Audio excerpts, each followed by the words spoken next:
Olá, meu nome é Bruna, sou médica ginecologista, especialista em patologia do trato genital inferior e colposcopia. E hoje aqui no YouTube da Case Medicina e Bem-Estar, a gente vai falar um pouquinho sobre um tema que gera muita dúvida nas mulheres, que é a terapia hormonal na menopausa. Antes da gente continuar com o assunto, se inscreve aqui no nosso canal que a gente está sempre postando informações valiosas sobre a saúde feminina. Então, nós vamos falar hoje sobre as indicações da terapia hormonal, quem pode fazer, quais são os tipos de terapia hormonal que nós podemos fazer na menopausa e esclarecer várias dúvidas. Então, a primeira delas que as pacientes costumam perguntar é: eu tenho que fazer terapia hormonal? E não necessariamente, tá? O que eu costumo conversar com as pacientes é que a gente não deve encarar a menopausa como se ela fosse uma doença, diferente de uma hipertensão, de um diabetes, que eu preciso falar para essa paciente: olha, você tem que usar essa medicação para fazer esse tratamento. A menopausa, ela é uma fase da vida da mulher.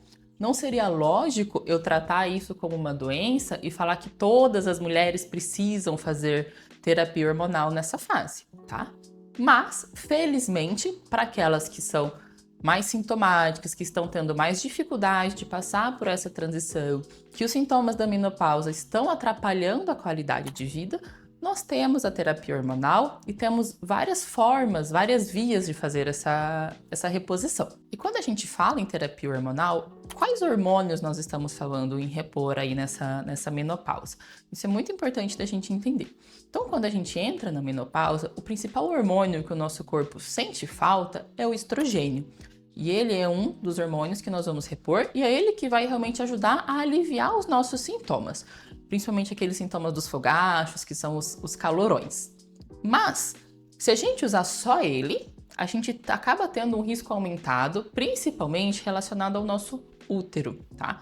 Então, o estrogênio usado sozinho, ele acaba aumentando demais, em excesso, uma camadinha que a gente tem dentro do nosso útero que chama endométrio. Então, para balancear esse efeito, para proteger o nosso útero, a gente usa também um hormônio que é um tipo de progesterona. Então, a progesterona, ela não vai atuar reduzindo os nossos sintomas, mas ela é extremamente importante na terapia hormonal para a gente manter esse útero protegido, tá? Se você é uma paciente que por alguma razão não tem mais útero, pode ser que você não precise fazer a progesterona. Você só vai precisar da progesterona se você removeu o seu útero ou se você tinha um histórico de endometriose. Se não, você está dispensada desse hormônio e pode usar só o estrogênio. Então, falando sobre as vias de administração da terapia hormonal. Nós podemos fazer ela com comprimido, com gel, com adesivo, com spray. Então, são várias formas da gente fazer. E a decisão de qual vai ser a forma, a via utilizada, vai depender se você tem alguma contraindicação, algum fator de saúde que faça com que uma forma seja mais indicada que a outra, e também vai depender de qual você acha que você vai se adaptar melhor no seu dia a dia. Tem paciente que vai achar muito tranquilo usar o gelzinho ali todas as noites, espalhar e não vai ter problema. Já outras não vão gostar da questão da textura, do tempo de absorção. Tem algumas pacientes que vão preferir usar o adesivo porque ele permite que você não lembre todos os dias, então o adesivo a gente troca somente 2 vezes na semana, então já dá uma comodidade um pouquinho maior. Tá, eu tenho sintomas, doutora, eu sinto muito calorão, isso tá me incomodando muito, eu tenho insônia, tenho me percebido mais irritada. É só eu chegar e já começar a usar a terapia hormonal? Também não é bem assim. A gente tem que avaliar se você não tem contraindicações para fazer a terapia hormonal, tá? Nós vamos avaliar principalmente três itens, 3 pilares, tá?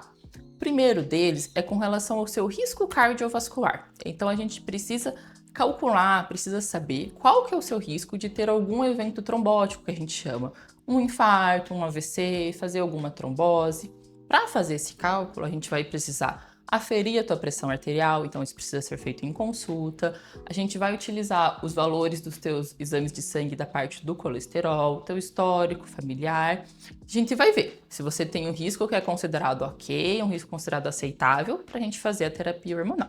Um outro ponto fundamental é que antes da gente iniciar a terapia hormonal, é muito importante que os teus exames da parte da mama estejam em dia, para que não corra o risco da gente iniciar um medicamento hormonal na presença de alguma lesão da mama que porventura ainda não foi diagnosticada. E por fim, a gente avaliar com base em toda a tua história clínica se você tem alguma doença, alguma condição de saúde que contraindique o uso de hormônios. Estando esses 3 pilares, esses 3 itens, ok, tá tudo certo, aí sim nós podemos iniciar a terapia hormonal. Agora, um ponto um pouquinho mais polêmico da terapia hormonal. Muitas pacientes vêm em consulta procurando o uso da testosterona, porque viram em vários lugares, está muito em alta esse tema, várias pessoas, celebridades inclusive, comentando sobre a testosterona. E aí, tem indicação mesmo de fazer, será, essa reposição da testosterona? Para quem que vai fazer essa reposição? Qual a via, tá? Então, atualmente, seguindo estudos sérios, seguindo uma medicina baseada em evidência, a única indicação de repor testosterona em mulheres que nós temos é aquela mulher que, já fazendo a terapia hormonal, então já utilizando esse estrogênio e a progesterona, mantém uma queixa de redução de libido, de falta de desejo sexual.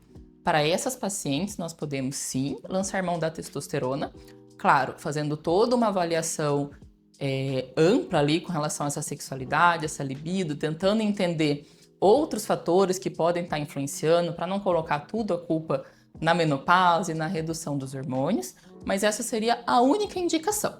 E o jeito da gente fazer essa reposição, o jeito mais confiável que nós temos até hoje, é através da manipulação do gel de testosterona. Então, chips, implantes, injeções, nada disso é validado pelas sociedades médicas, pelos estudos com mais seriedade para repor testosterona em mulheres. Esse é um tema que daria para a gente passar horas falando. Realmente tem muita informação, tem muita coisa que dá para a gente conversar, mas acho que deu para a gente passar um pouquinho pelos principais pontos. E se você ficou ainda com alguma dúvida, quer saber se a reposição hormonal é para você, qual reposição você pode fazer, consulta é essencial, fundamental para a gente avaliar tudo isso.